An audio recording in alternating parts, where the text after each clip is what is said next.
கேள்வி ஒன்றாக இருந்தாலும் பதில் எப்படியா இருக்கும்? ஆளுக்கு ஏற்ற மாதிரி மாறுபடும். நேரில் வந்துட்டா என்ன பண்ணிடலாம்? எல்லா கேள்வியும் கேட்டு தெளிவாக, அதுக்கு தான் சத் சங்கம். என்னுடைய நோக்கம் எல்லாம் மனிதர்கள் எல்லாம் மகிழ்ச்சியாக இருக்கணும், அவ்வளோதான். தூங்காமல் தூங்கி சுகம் காண்பது எப்போது அப்படி சொல்லி வச்சுருப்பாங்க. தூங்காமல் மூச்சு நிறுத்து இல்லை, தூங்காமல் தூங்கி சுகம் காண்பது எப்போது. நான் தூங்கும்போது நான் இல்லை, தூங்கும்போது நானே இல்லை. தூங்கும்போது என்ன நடக்குதுன்னா எண்ணம் இல்லை, எண்ணமும் இல்லை, நானும் இல்லை. எண்ணமும் இல்லை, நானும் இல்லை. என்னுடைய கண்ட்ரோலில் நான் இல்லை. நான் சுவாசிக்கிறேன், நான் போகிறேன்னு எனக்கு தெரியாது. பக்கத்தில் இருக்கிறவங்க தான் சொல்லுவாங்க, குரட்டு விட்ற, வயிறு பெருசாக வருது, ஒரே சத்தம் எழுப்புற, காலை தூக்கி போடுற, எட்டி வதிக்கிற, சுற்றுற, உண்டுலாம் போடுகிற, கையெல்லாம் தூக்கிலாம் விசிறி அடிக்கிறலாம் சொல்லுவாங்க பக்கத்தில் இருக்கிறவங்க. நமக்கு அப்போ நம்ம தூங்கிட்டோம், ஆனால் இன்னும் நடக்குது. மூச்சுன்னு இருக்கிறோம். தூங்கிட்டால் எப்படி எண்ணெய் இல்லாமல் இருக்குமோ அப்படி எண்ணெய் இல்லாமல் ஆகிடும். இந்த காணாத கண் கேளாத செவின்ற மாதிரி இருக்க முடியும்.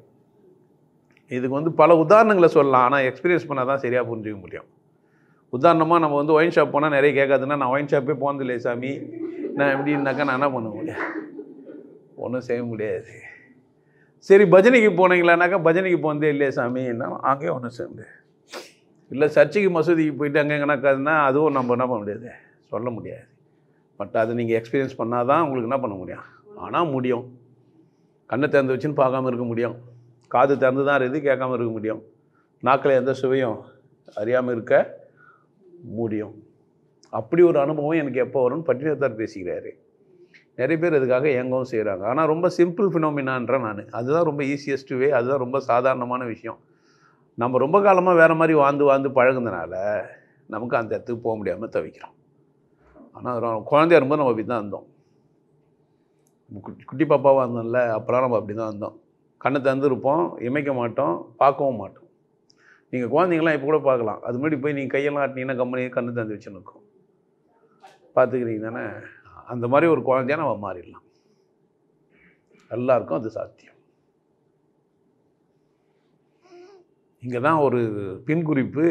இதை அடையிறதுக்கு சைவ சாப்பாடு, அதை பண்ணு, இதை பண்ணு, திலாலங்கடி வேலை பொண்ணு, பட்டை அடி, மந்திரம் பண்ணு, புக்கப்படின்னு எல்லா ஏலாங்கள்லாம் பண்ணுறாங்க. அவசியம் இல்லை.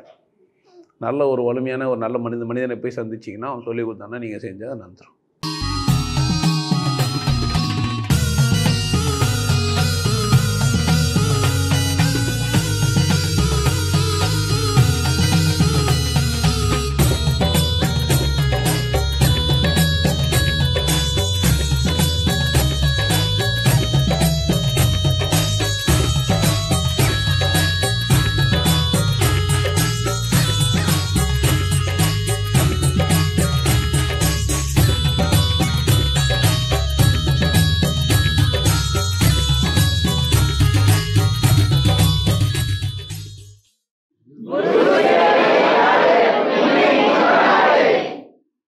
நல்லா இருங்க, சிறப்பாக இருங்க, கொண்டாட்டமாக இருங்க. உங்களை நீங்கள் மதிப்பு மிகுந்தவராக மாற்றுறது உங்கள் கையில் தான் இருக்குது. நல்லா இருங்க. நான் ஒரு வாய்ப்பு, என்னை பயன்படுத்திக்கலாம். நல்லது.